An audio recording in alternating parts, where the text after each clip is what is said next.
Hospice Eligibility. Hospice eligibility criteria. Medicare Guidelines 2026. Parrish Health Systems of Ohio. Based on CMS local coverage determinations and 42 CFR Part 418, TI. Patients must meet several general Medicare hospice requirements, including having active Medicare Part A coverage, obtaining a physician's certification that their terminal illness carries a life expectancy of 6 months or less, formally electing the hospice benefit in writing, and agreeing to waive curative treatments related to the terminal condition in order to receive comfort-focused, palliative care. Hospice is a specialized program of care designed to support individuals who are nearing the end of life by focusing on comfort, dignity, and quality of living. It provides expert pain and symptom control, comprehensive psychosocial support for both the patient and their family, medical services tailored to individual needs, and coordinated care delivered by an interdisciplinary team.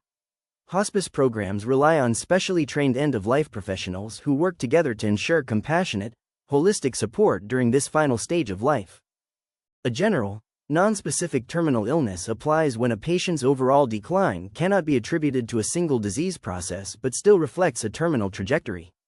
To meet this category, the patient must demonstrate both the presence of a terminal condition not linked to one specific illness and clear evidence of rapid decline over the previous 3 to 6 months, including progressive disease worsening, a palliative performance scale, PPS, score of 50% or below, and supportive indicators such as at least 10% involuntary weight loss and/or an albumin level below 2.5. Cancer-related hospice eligibility is met when a patient has a widespread, aggressive, or progressive malignancy and demonstrates significant functional decline, typically reflected by a palliative performance scale, PPS, score of 70% or below. The patient must also be either declining despite ongoing therapy or choosing to forego further life-prolonging treatment.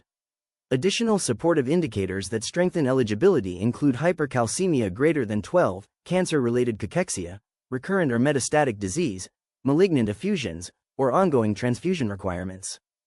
Adult failure to thrive is considered a hospice-eligible condition when a patient shows severe functional and nutritional decline that persists despite appropriate interventions. This includes having a palliative performance scale, PPS, score of 40% or below, a body mass index, BMI, under 22, and either refusing nutritional support or failing to respond to nutritional interventions even when they are provided.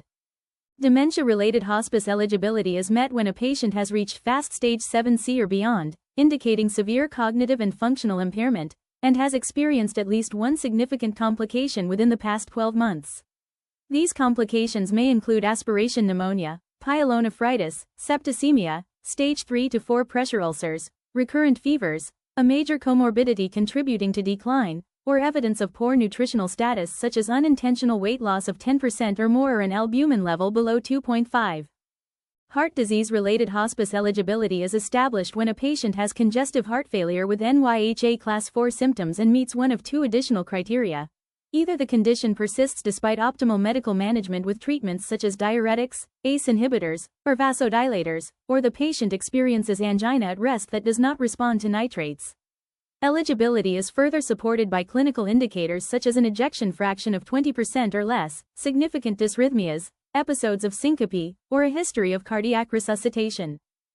Pulmonary disease-related hospice eligibility is met when a patient demonstrates disabling dyspnea at rest with minimal response to bronchodilators and a marked decline in functional capacity, along with clear evidence of progressive disease such as increasing hospitalizations. In addition, within the past 3 months the patient must show significant respiratory impairment, including a PO2 below 55, an oxygen saturation under 88%, or a PCO2 greater than 50. Eligibility is further supported by findings such as cor pulmonale or unintentional weight loss, which indicate advanced cardiopulmonary decline. Liver disease-related hospice eligibility is met when a patient has end-stage liver disease characterized by significant laboratory abnormalities, including a prothrombin time more than 5 seconds above control or an INR greater than 1.5, along with an albumin level below 2.5. In addition to these core criteria, the patient must also have experienced at least one serious complication such as refractory ascites, spontaneous bacterial peritonitis, SBP, hepatorenal syndrome, hepatic encephalopathy, or recurrent variceal bleeding, all of which indicate advanced hepatic failure and a poor overall prognosis. Renal failure-related hospice eligibility is met when a patient is no longer pursuing dialysis or transplant and shows severe kidney impairment, including a creatinine clearance below 10 or below 15 for diabetic patients, and a creatinine level greater than 8.0 or above 6.0 for diabetics. Additional supportive indicators that reflect advanced renal decline include uremia, oliguria, hyperkalemia, pericarditis, or significant fluid overload, all of which signal end-stage kidney failure and a poor overall prognosis. HIV, AIDS-related hospice eligibility is met when a patient shows advanced immunosuppression, demonstrated by a CD4 count below 25 or a viral load greater than 100,000, and has at least one major AIDS-defining condition such as CNS lymphoma, HIV-related wasting, Mycobacterium avium complex, MAC, progressive multifocal leukoencephalopathy, PML, visceral Kaposi sarcoma, renal failure, or another severe opportunistic illness. In addition, the patient must have a palliative performance scale, PPS, score below 50%, indicating significant functional decline consistent with end-stage disease. Stroke or coma-related hospice eligibility is met when a patient has a palliative performance scale, PPS, score of 40% or below and demonstrates poor nutritional status, such as at least 10% unintentional weight loss, an albumin level under 2.5, or ongoing aspiration. For patients in coma, additional supportive indicators include abnormal brainstem responses, absence of verbal response, lack of withdrawal to painful stimuli, or a creatinine level greater than 1.5, all of which reflect severe neurologic injury and a poor prognosis.